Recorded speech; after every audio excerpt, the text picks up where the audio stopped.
Now that we have in mind some of the limitations that need to be kept in mind whenever we use terms like Hinduism or Hindu, it's time as scholars to try to figure out exactly when what we call Hinduism began in history. And to get at that, we actually have to go much earlier in history, right? And begin by talking about the Indus Valley Civilization, right? This is the story that is told by most scholars about the origins of what we will eventually refer to as Hinduism or the Hindu religion. Now, the Indus Valley that we talked about even in the earlier video is an Indus River valley within kind of northern modern-day India into Nepal and other regions. And the Indus Valley Civilization is really represented by, or is representative of, several different communities, what we would call cities, that were existing, making up basically a civilization of individuals set apart by communities around 2750 BCE. And this civilization would last for about 1,000 years to 1750 BCE. If you're not familiar with BCE, what that stands for is before the Common Era.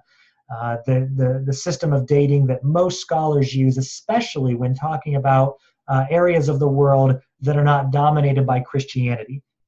The turning point, what we would call maybe year zero or moment zero, is still the same, right? It's a couple of thousand years ago. But instead of using BC, before Christ, and AD, the year of our Lord, which clearly seem to prioritize the Christian tradition, we use BCE, before the Common Era, and CE, the Common Era, to think about dating various events within world history. So this is 2750 BCE, a long time ago, when we as scholars, especially the archaeologists who go into this region and uncover some of these various cities, believe that the Indus Valley Civilization began to exist, right? So the earliest dates that we can kind of put forth when we do this archaeological work.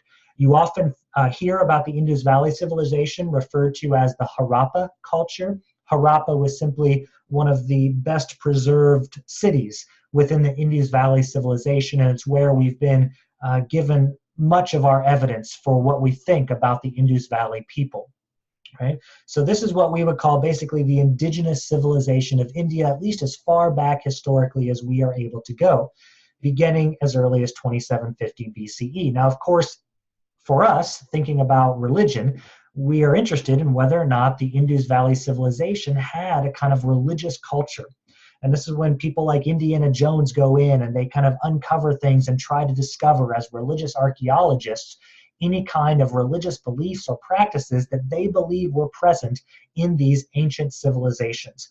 And oftentimes when you study the Indus Valley Civilization or the Harappa culture, we think of three really significant pieces of evidence for the presence of a religion in the Indus Valley Civilization. And I've typed them out here for you on the screen. The first thing that has been uncovered is what is often called the Great Bath.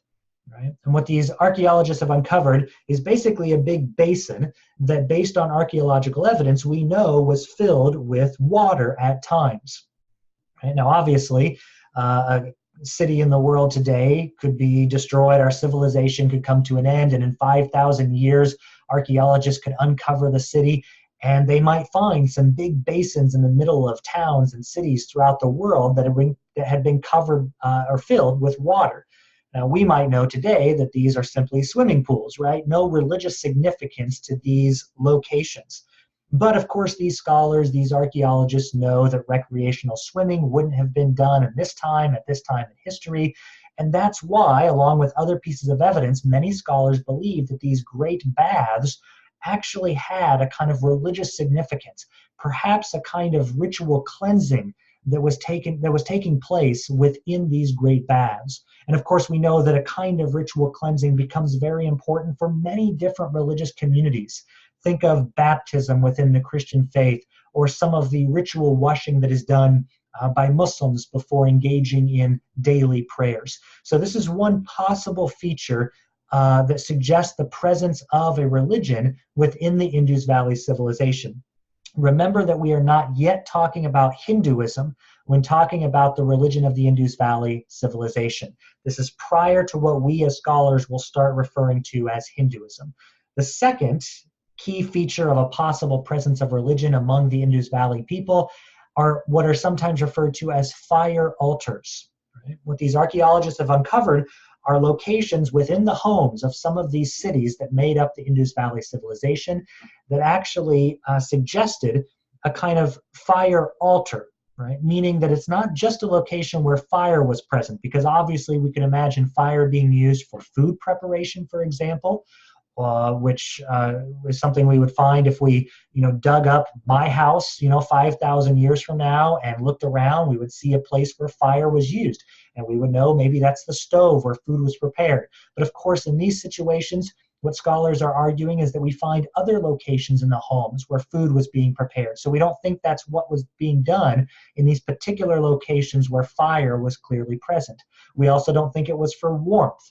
So for a variety of reasons, and based on other pieces of evidence, we actually think that there might have been a kind of home altar in many of the homes of the Indus Valley civilization, and that fire was used for a religious purpose. Okay? Now the third possible feature of the presence of religion in the Indus Valley civilization has to do with images of deities. Right? Now these might be carvings or engravings of figures that show up on bowls or plates or things like that. It might also be kind of three-dimensional little figurines or statues of these characters that show up over and over and over again that we have uncovered in some of these cities of the Indus Valley civilization. Right? Now, again, we could dig up America in 5,000 years, and you might find millions upon millions of these little copper circular images of this particular guy. And we would know today that these are simply pennies, and the figure is Abraham Lincoln, and he's not a god, he was simply a political leader. Right? Again, based on the evidence that these archaeologists are using, they believe that when you see these same characters showing up again and again, whether engraved or whether having actual statues devoted to them, they believe that these actually are images of what would be believed to be deities among the Indus Valley people. Right? Part of the evidence is that some of these statues show up right next to where we believe those fire altars are located. And we put together all these pieces of this puzzle to try to figure out likely scenarios in which a religious culture was present among the Indus Valley civilization.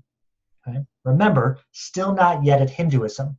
Now, we believe that Indus Valley civilization ended around 1750 BCE. So to tell the next part of the story, we have to talk about another group of people. This group of people is often referred to as the Indo-Europeans. Now, this gets a little bit hypothetical here because not every scholar agrees in the story that I'm about to tell you, but it tends to be the dominant hypothesis among scholars devoted to studying the origins of what we call Hinduism. With this hypothesis, there is the story that there is a group of people probably living around Central Asia, right? Maybe Turkey, other areas around Central Asia. And at a certain point of history, maybe shortly before around 2000 BCE, that people group breaks apart into two separate people groups. And one of those groups heads kind of north and west into modern day Europe. And the other group kind of heads south and east into eventually modern day India, or at least the Indian subcontinent. And that's why we refer to the original people group as the Indo-Europeans, because some go down to India, some go up to Europe, right? The reason why many scholars believe that eventually the people who are settling in Europe and the people settling in India might have originally been one people group is based on linguistic evidence, evidence based on language, right? We actually look at some of the words used in European languages and the words used in Indian languages like Sanskrit, and we see cognates. That is, we see terms that actually are very similar to each other, right? That mean the same thing, right? So we have a word, for example, like knowledge within English eventually, right? The same word meaning knowledge in Sanskrit is jnana. And you can hear that same kind of sound that begins each term that really means knowledge, jnana. And there are lots of pieces of evidence that suggest the possibility of a single group of people who had some sort of language structure, broke apart, languages continued to develop, some in India, some in Europe, but we actually see a lot of similarities between those linguistic structures. So the idea is that some of these people actually make their way to India around 2000 BCE. Now, obviously, they are running into the Indus Valley civilization, which is existing at that time in history, right? But remember that earlier civilization is going to end in about 1750 BCE, which means there is about a 250-year overlap between the Indo-Europeans and the Indus Valley civilization. The idea here in this hypothesis is that the Indo-Europeans, who will eventually become the ancestors of modern Indians, actually were borrowing certain elements of the Indus Valley civilization and then eventually coming up with their own innovative ideas and practices, especially dealing with religion and philosophy and how to understand the world. And it's really going to be what we will call that fusion between the Indo-Europeans and the Indus Valley civilization that will come to create what we as scholars refer to as Hinduism. Right? And we will see this when we get to the next video in looking at the Vedas, the earliest sacred compositions that are being created through or by the Indo-Europeans. They represent, we believe, a kind of fusion between the religious beliefs and practices of the Indus Valley civilization and the new creative insights being brought forth by the Indo-Europeans. Again, we believe there's a fusion. We believe there's a borrowing because as we start to study Hinduism, we will start to see some of these aspects from the Indus Valley civilization show up in what we will call Hinduism. We will see eventually a kind of ritual cleansing that makes us think back perhaps to what was going on in the great baths of the Indus Valley civilization. We will see the use of fire, right? Not only in the worship of deities, but also in things like cremation, right? Death rituals. And that might harken back to what was going on in the Indus Valley civilization.